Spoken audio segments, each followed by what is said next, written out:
Following his moral victory at Gergovia, Vercingetorix had misjudged the situation, believing that Caesar was retreating and that he needed to be harried mercilessly if the Romans were not simply to return in the future in greater strength. In fact, Caesar and his men were far from beaten, and rapidly switched back to the offensive, now that the Gaulish army was close and provided them with a clear target. Vercingetorix retired to camp outside Alesia, which is modern Mount Auxois in the hills of Côte d'Or, a hilltop town of the Mandubi. A day later, Caesar camped facing the town and went out to reconnoiter the position. The town lay on a long hill with steep slopes. To the west was a wide, open plain, but on the other three sides there was high ground, intersected by a number of valleys. Together, these hills and ridges were roughly crescent-shaped. A stream ran to the north and the south of the central hill of Alesia. Direct assault would be risky and involve heavy casualties, whether or not it succeeded, since Vercingetorix and his men would have the advantage of ground. Caesar claims that he now had 80,000 infantry in addition to his cavalry, but as usual it is hard to know how reliable this figure is. Napoleon was skeptical and doubted that the Gauls can have outnumbered the Romans at all. Even if this is correct, a direct assault was an unattractive option, but in other respects the situation was very different from that at Gergovia. Now Caesar had his full army, and looking at the lie of the land, he was confident that they could enclose and blockade Alesia and the Gaulish army.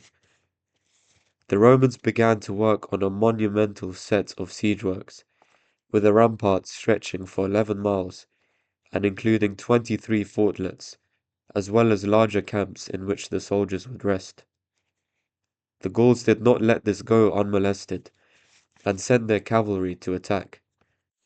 They were met by the auxiliary and allied cavalry, but it was not until Caesar committed his reserve of German horsemen and formed up some of the legionaries in support that the Gauls were driven back. Reconciling himself to enduring a siege, Vercingetorix sent his cavalry away before the blockade was closed, telling them to return to their tribes and raise a relief army. The fate of Gaul would be decided at Alesia, for Caesar would be pinned there just as surely as he had bottled up Vercingetorix.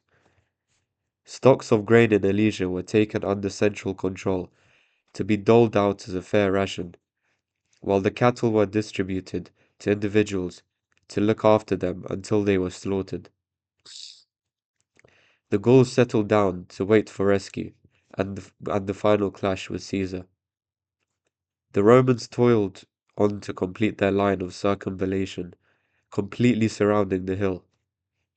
The site was located and excavated under the aegis of Napoleon III, who had a personal passion for this episode of France's history. More recently, modern techniques and further work has added to a picture that in all important respects strikingly conforms to the description given in the commentaries. The dimensions of the actual trenches are not always as regular as Caesar suggests, but since these were so extensive, this is unsurprising. In the west, where the plain was open, the Romans dug a straight-sided ditch, some 20 feet in width, which ran from one stream to the other. This was intended as an obstacle to delay any attack and give warning of its approach. 400 paces, about 130 yards, further back was the main defense line. This consisted of a double ditch, the inner one flooded wherever this was possible, and behind this a 12-foot high rampart, strengthened with high towers at 80-foot intervals. In front of the ditches were a series of obstacles and traps to which the legionnaires gave macabre names. The stakes with ends that had been sharpened and fire-hardened were marker stones, cipi.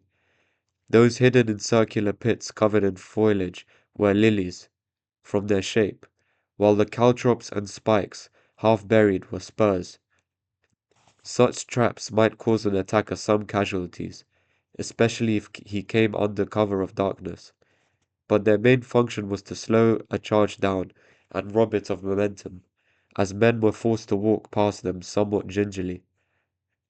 The defenses were strong enough so that even a small number of men could hold the lines under all but the heaviest assault, so that much of the army would be free to forage and to continue building.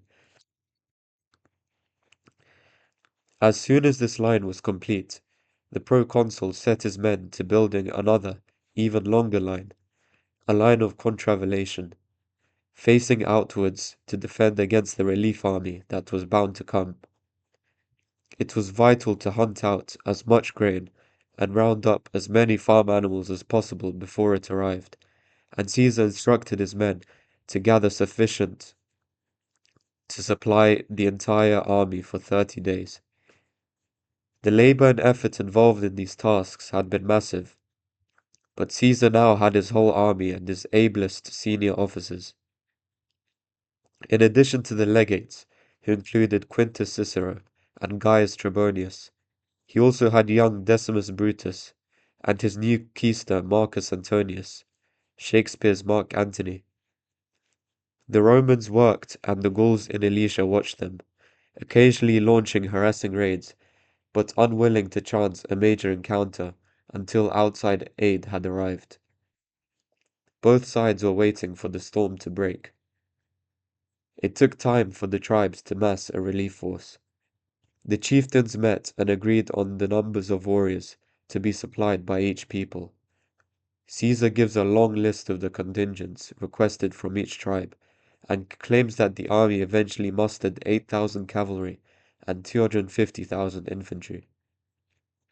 His information may have been incorrect, and he may deliberately have inflated the figure, but it is worth noting that the numbers are in keeping with those he gives throughout the commentary for tribal forces, although that may mean no more than he was consistent in his exaggeration. Nevertheless, even if he exaggerated, the circumstances of such a big coalition, aware that it was fighting the critical battle, would make it likely that this was one of the largest Gaulish armies to ever take the field. Caesar says that the tribes did not call out everyone who could bear arms, since they judged that such a host would be too vast, making it clumsy to control and almost impossible to feed. Even so, we would guess that many men who would normally only have fought in defense of their own lands were included in the army, whether willingly or at the command of their chieftains. 4 leaders were appointed. One was Commius, the king of the Atrebates, and 2 of the others were chieftains who had commanded Caesar's Aeduan cavalry at the beginning of the year. The other was Versilivelanus, a cousin of Vercingetorix, the only one who does not seem to have served with Caesar's army at some stage in the past. The army gathered slowly, and then moved slowly, as was inevitable with such a big force. The men surrounded at Alesia grew nervous, as aid failed to arrive, and decided on desperate measures. The people of the town itself, the women, children, and the elderly who could not fight effectively, were driven out so that these useless mouths would no longer consume provisions needed by the warriors. Vercingetorix may have assumed that the Romans would permit them to pass through their lines to safety. If so, then he was disappointed. Caesar strengthened the sentries on the ramparts and would admit no one.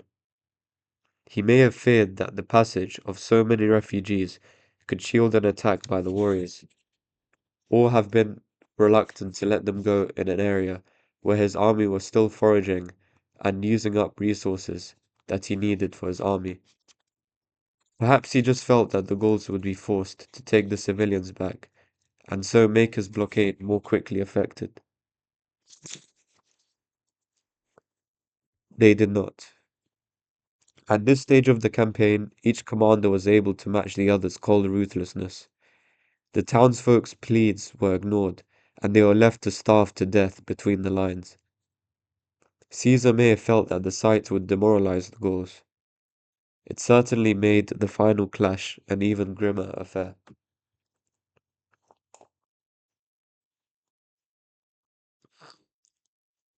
The relief army finally arrived and camped on the high ground, probably to the southwest, little more than a mile from the outward-facing line of the contravallation.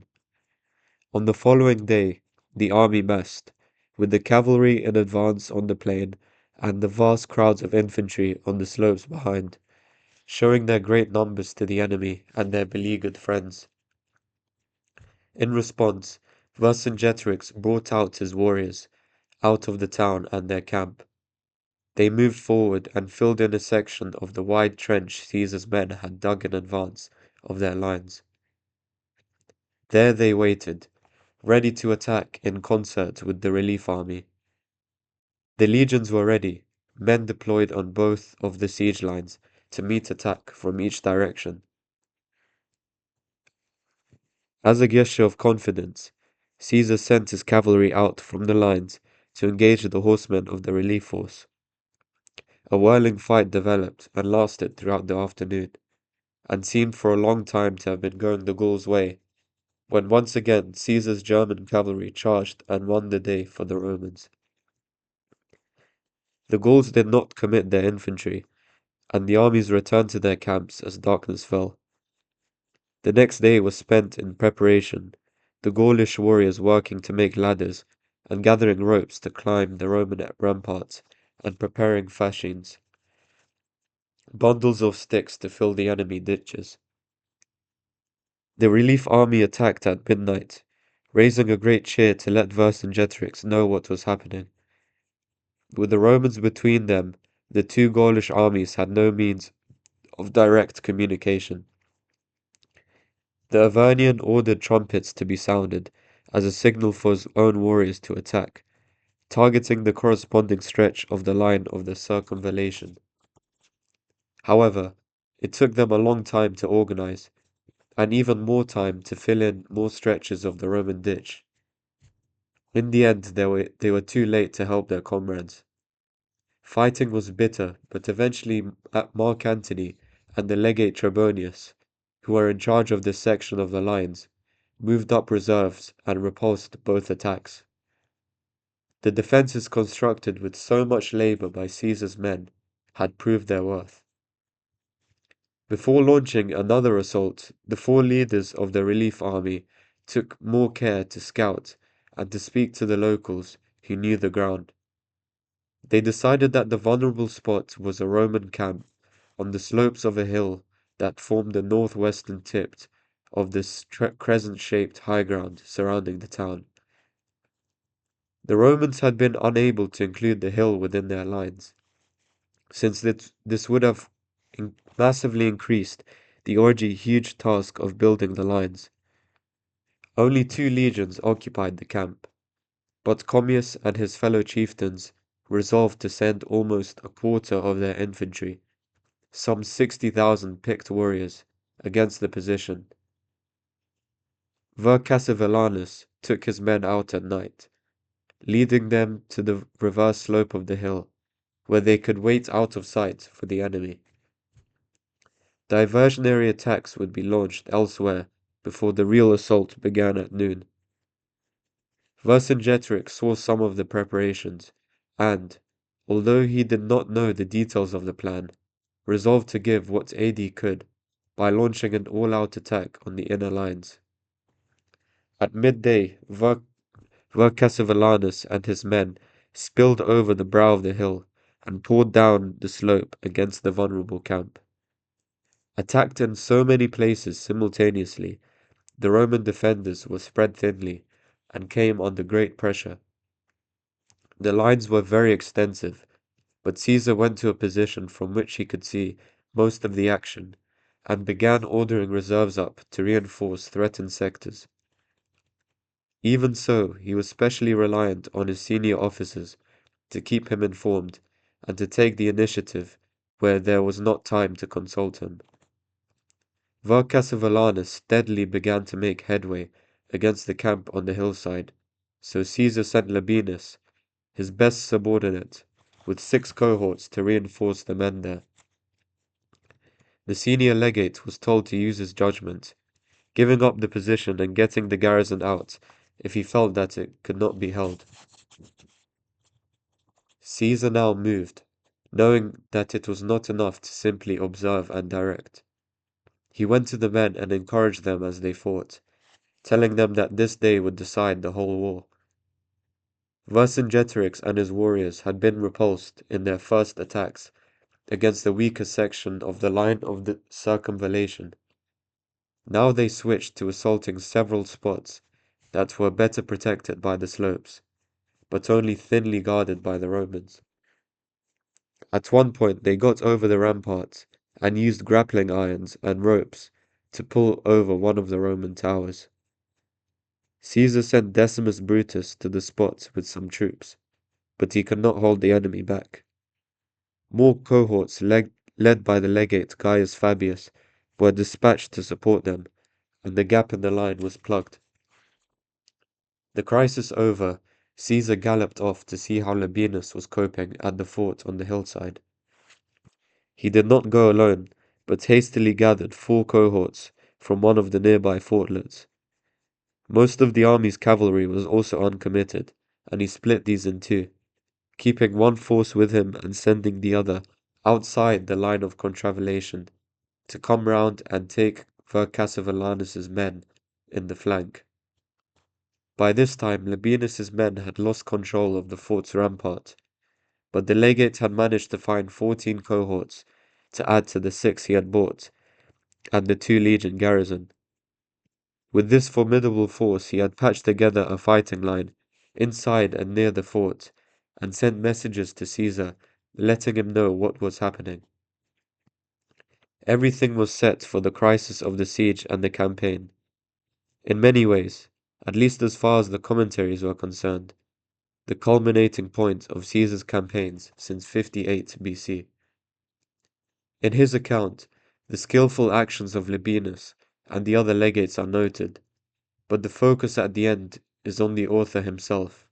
His arrival was known through the colour of his cloak, which he always wore in battle as a distinguishing mark, and the troops of cavalry and the cohorts which he had ordered to follow him were also visible, because from the higher parts of the hill these downward slopes and dips could be seen. Then the enemy joined battle. Both sides cheered, and the cry was taken up by a shout from the men within the fortifications and rampart. Our troops threw their pila and got to work with their swords. Suddenly the Gauls spotted the cavalry behind them. Other cohorts approached. The enemy turned around and were caught as they fled by the cavalry, and a great slaughter ensued. 74 captured war standards were carried to Caesar. Very few of this vast host escaped unscathed to their camp. The Roman counterattack tipped the balance irrevocably in their favour. The attempt to break into Caesar's lines ended in bloody repulse. Vercingetorix and his men had also been unable to break out, and withdrew when they saw the utter failure of the relief army's efforts. Although the fortunes of the day may not have turned quite as quickly or simply as Caesar suggests, the decisive nature of this victory is unquestionable. The heart went out of the rebellion. Vercingetorix and his men were now very short of food, and saw no prospect of escape. The relief force had made 2 great attacks, and failed in both. Such an enormous tribal army could not hope to supply itself in the field for very long, and there was no prospect of mounting a successful assault before they had to disperse. The next day, Vercingetorix summoned his chieftains to a council. He suggested that they surrender, saying that he was willing to hand himself over to the Romans. None of the council seemed to have demurred. Envoys went to Caesar, who demanded that they hand over weapons and that their leaders surrender. In the commentaries, The act of capitulation is briefly described. According to Plutarch and Dio, Vercingetorix put on his finest armor and rode out of the town on his best warhorse. Approaching Caesar on the tribunal where he sat on his magistrate's chair, the Avernian chieftain rode once around his adversary, dismounted, laid down his weapons, and sat down at his feet, waiting to be taken away. The commentaries could not allow their hero to be upstaged in this way. Virtually all the tribes involved in the rebellion capitulated. In many ways, Caesar's final victory was all the greater because so many peoples had joined. The Celtic and Gallic tribes had finally tested the military strength of their legions and been utterly defeated. Virtually all of them now accepted the reality of conquest. Caesar was generous to the captives from the Iudai and the Averni, and probably also those from their dependent tribes. These men were not sold into slavery, although Vercingetorix was held as a captive until the celebration of Caesar's triumph, where he was ritually strangled in the traditional Roman way. However, there were plenty of other captives who could be sold and the profits shared amongst the army. The Iudai and the Averni were important peoples whom Caesar would prefer as more or less willing allies, hence his leniency. He had won military victory, but knew that creating an enduring peace was now a question of politics and gentle diplomacy. In the case of both tribes, it seems to have worked.